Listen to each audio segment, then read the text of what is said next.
We are going live in 3, 2, 1.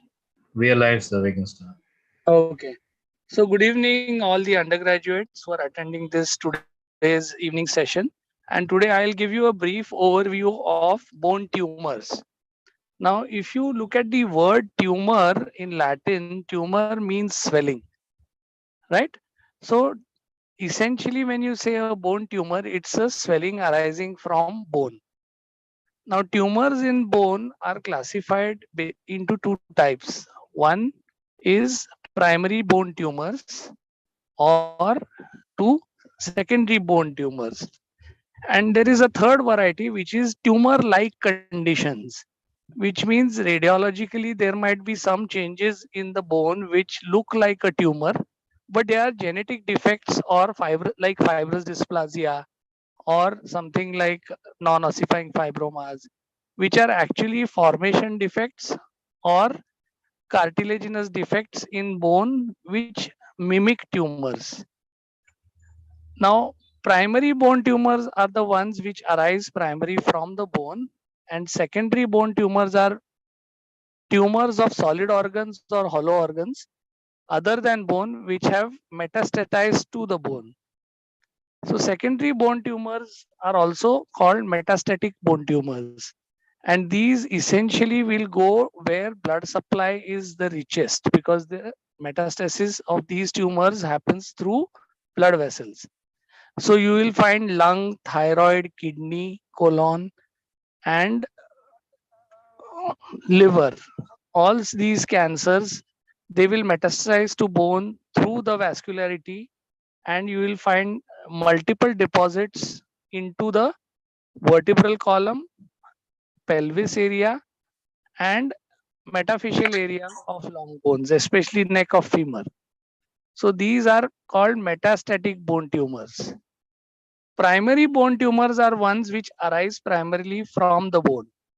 Now, when you say arise from the bone, they can arise from three parts of the bone. One is they can be from the marrow elements of the bone, which are like leukemias, or they can be like multiple myeloma, or they can be arising from the bony elements like osteoblasts, osteocytes, or osteoclasts.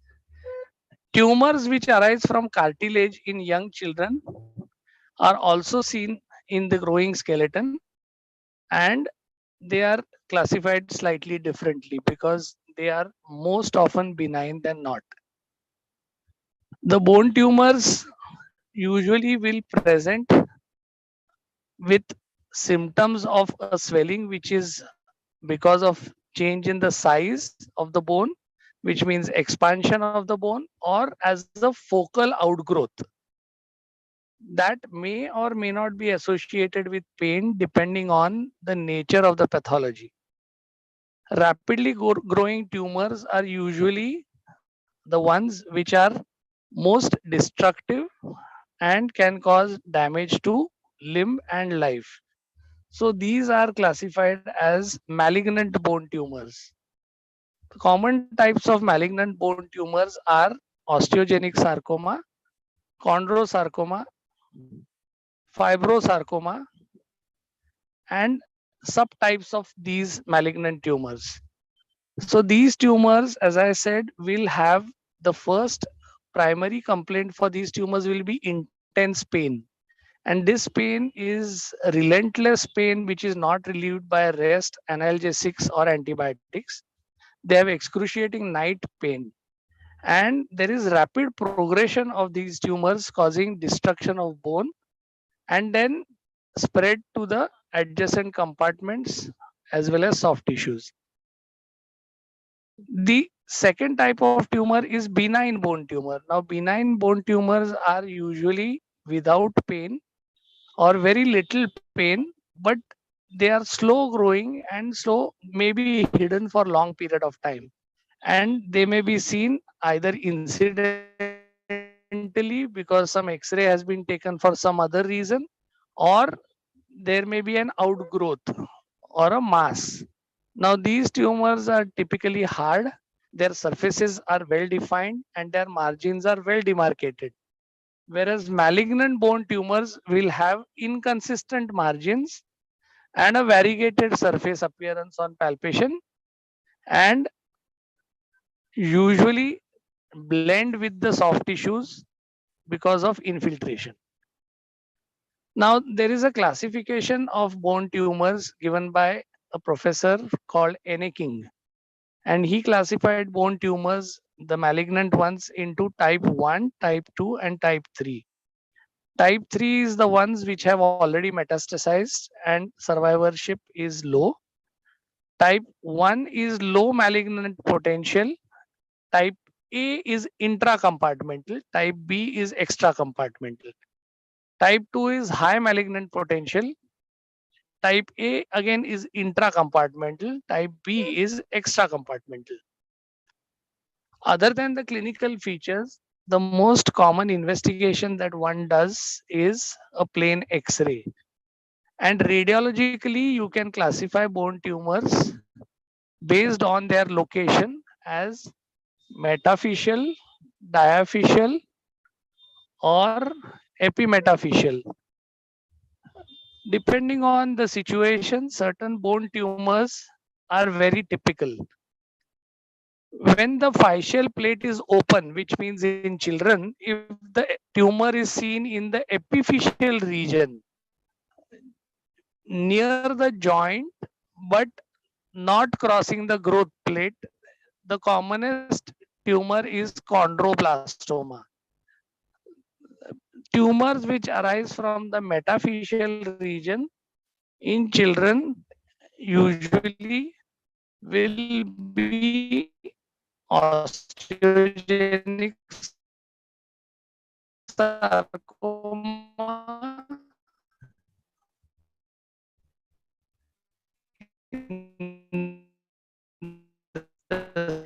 We are losing your audio, sir.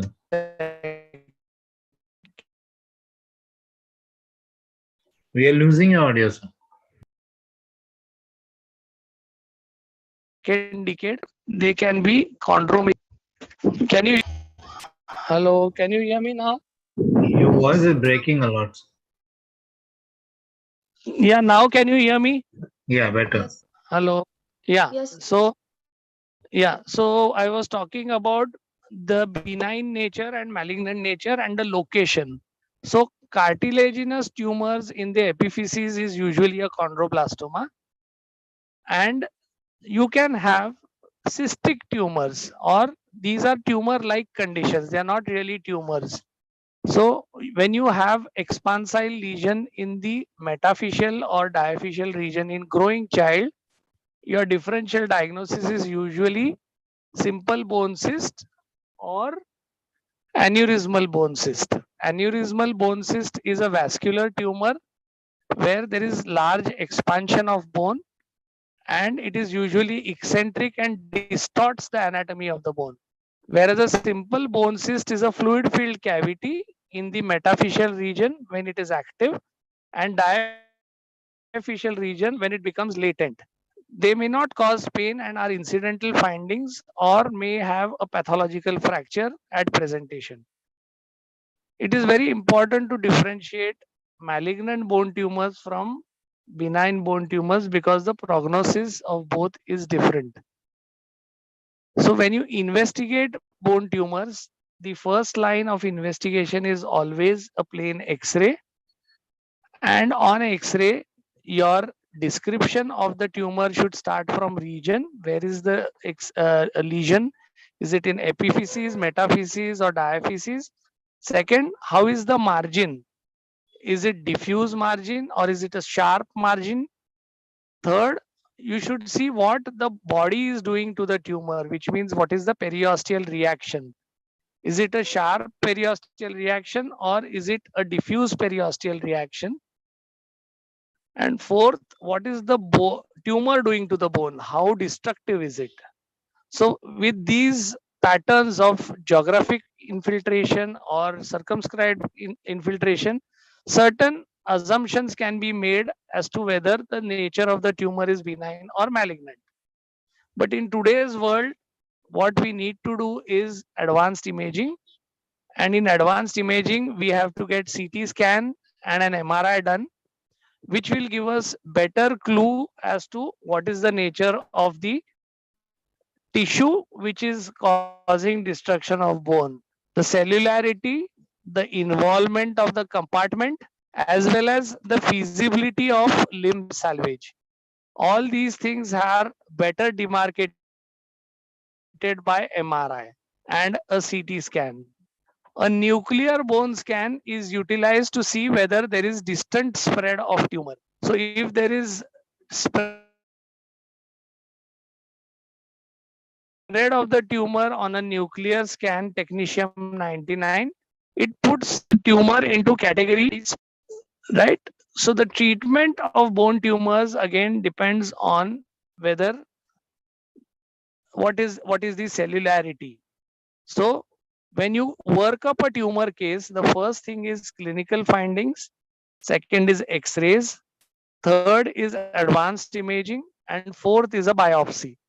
So biopsy is a very important part of diagnosing tumors, and limited incision or percutaneous Jamshedi needle biopsy. J needle biopsy is what is recommended, where you get small quantity of tissue and subject it to histopathological examination and further investigation depending on the primary pathological diagnosis.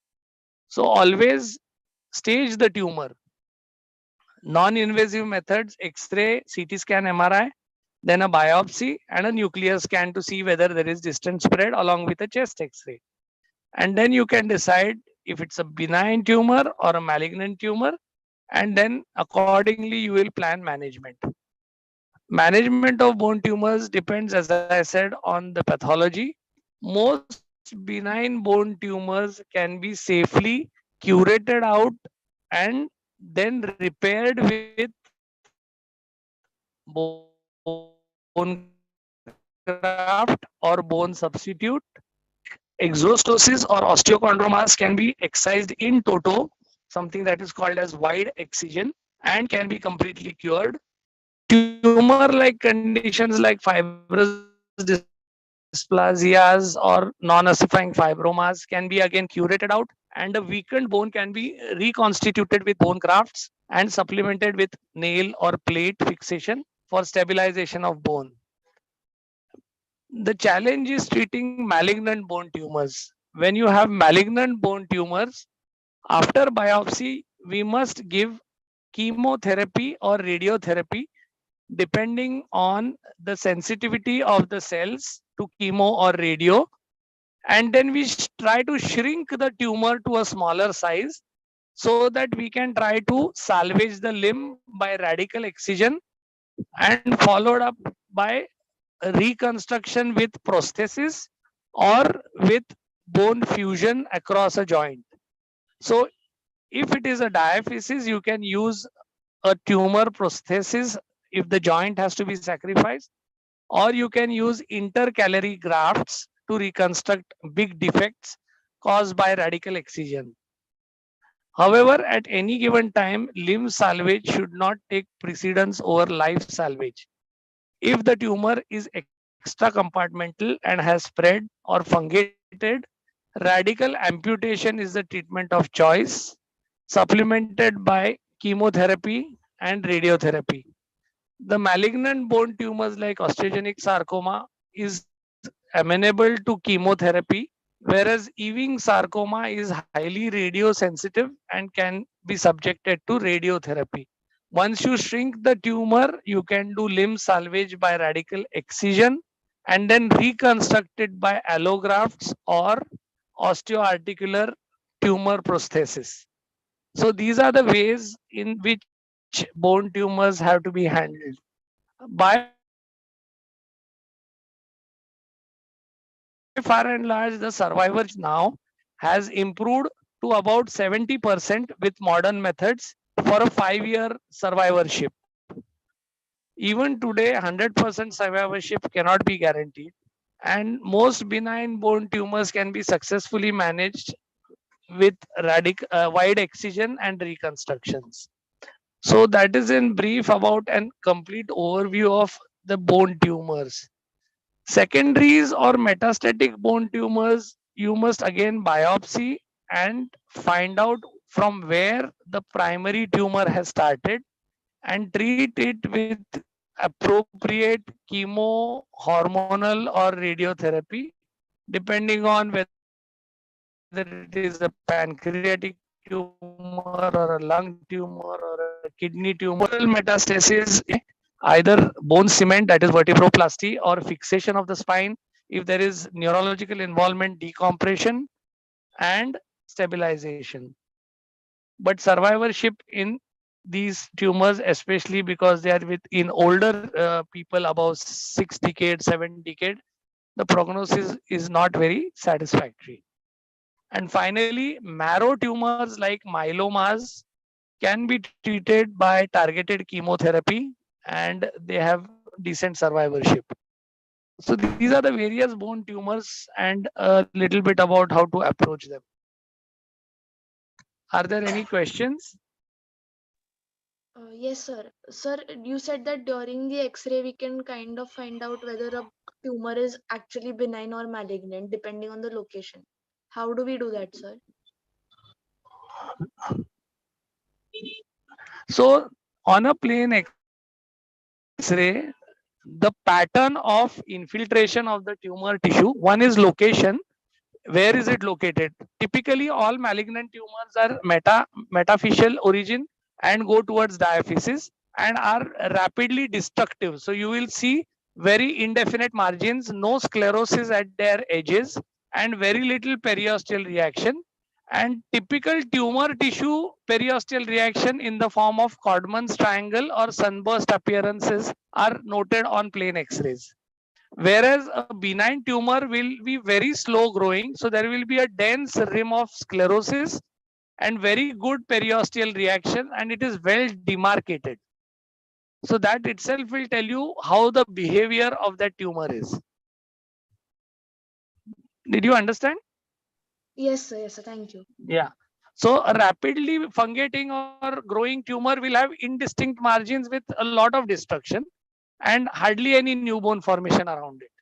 Whereas a benign tumor will be well circumscribed with a lot of sclerosis and newborn formation. Okay. Yes, sir. Yeah. Thank you, sir. Giant cell tumors again happen in adults in the epiphyseal region where the epiphysis has closed. They don't happen in children, they happen in adults. So the typical location itself can tell you what tumor this is. You need to just confirm it with biopsy always before you do your final treatment. So Okay. briefly, I'm giving you an overview. Each tumor has its own characteristic, which you must read from the textbooks. I cannot possibly cover all tumors. Yes, sir. Yeah, I'll go through it, sir. Yes, sir. yeah. All right. Yes, Are sir. there any other questions? No, sir. All right. So then we'll meet again on Friday for the next topic. Okay. Yes, sir. All right. Okay. So let's call Yes. it a day. Good Yes. night. Thank you, sir. Ashok. Okay, sir. Good night. Yeah. Yeah. Shaunak is also willing to take these clinics. Okay. So Friday clinic he will take. Okay, that is good. Now that he has passed, आज results आ गया. Okay. Great. Okay. Sure. Thank you.